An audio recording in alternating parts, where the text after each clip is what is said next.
Welcome to this explainer. Listen, if you've ever felt that instant wave of dread washing over you at the mere thought of dealing with state bureaucracy, you are in exactly the right place.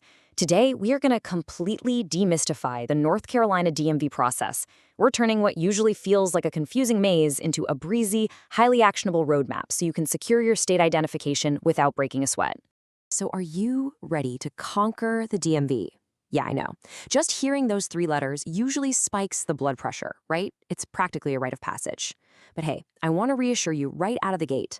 Armed with the step-by-step guide we are unpacking today, your next visit isn't just going to be manageable. It's going to be an absolute breeze. You'll walk in knowing exactly what to do, what to bring, and what to expect. Okay, let's dive right into this. Here is our completely stress-free agenda. First, we'll look at the North Carolina state ID. Then gathering your required documents, followed by your actual visit to the DMV. After that, we'll cover upgrading to a real ID. And finally, the waiting game. All right, part one, the North Carolina state ID. Before we start digging through file cabinets, let's just set the stage here. What actually is this thing?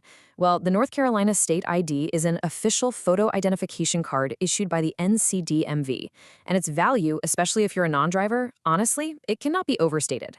As you can see, this card literally unlocks everyday life. Whether you're opening a bank account, heading to the polls to vote, traveling, or just needing to prove you are who you say you are, this little piece of plastic is basically your golden ticket to navigating society smoothly.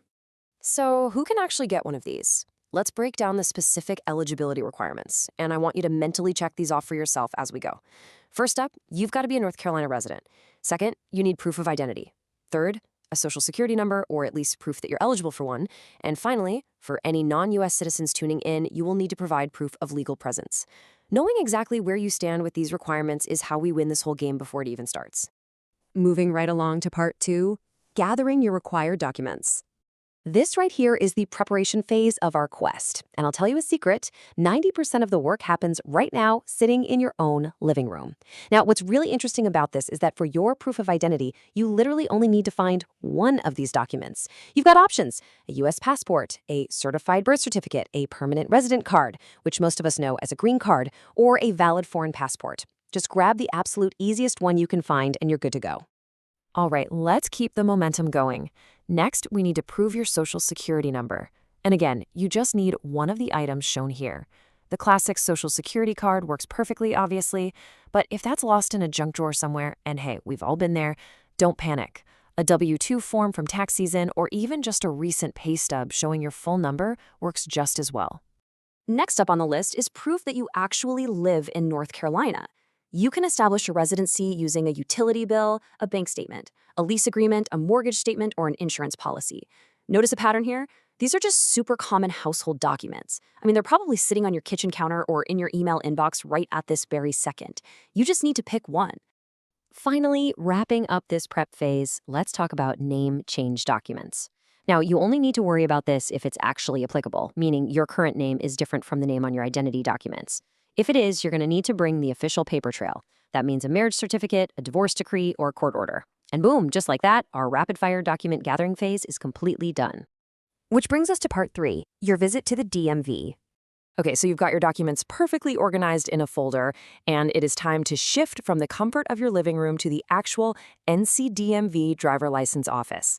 Now, I really need to stress this point. First-timers absolutely must make this visit in person. There's no online shortcut for your very first card. You've forged your armor at home, and now it's time to actually show up at the office and claim your prize. And this brilliantly illustrates what that visit actually looks like. That seemingly daunting in-person trip, it's honestly just three simple, super fast steps. Step one, submit your application and hand over that trusty folder of documents. Step two, look at the camera so they can take your photo and record your signature. Step three, pay the fee.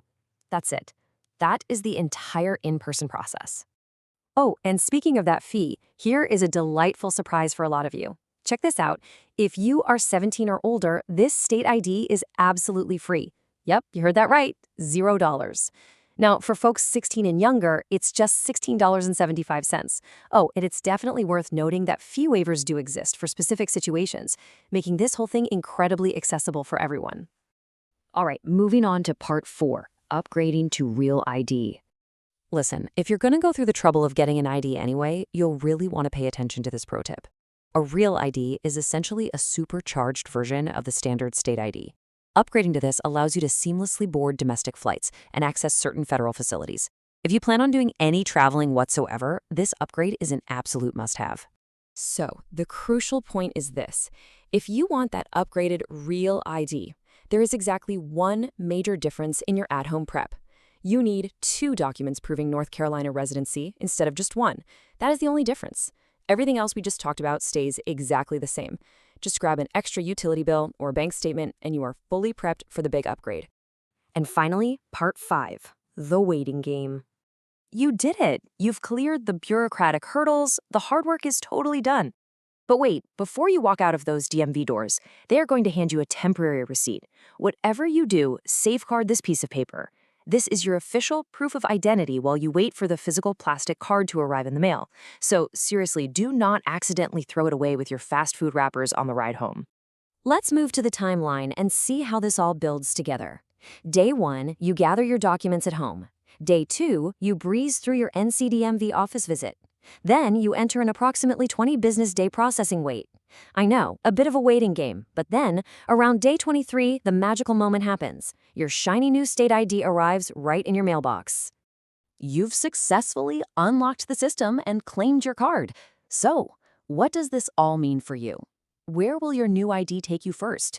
Are you going to go open that new bank account, maybe book a domestic flight with your fancy new real ID, or just step out into the world with a bit more confidence? The hard part is over. The freedom is all yours. Thank you so much for joining me for this explainer. And hey, enjoy that newfound independence.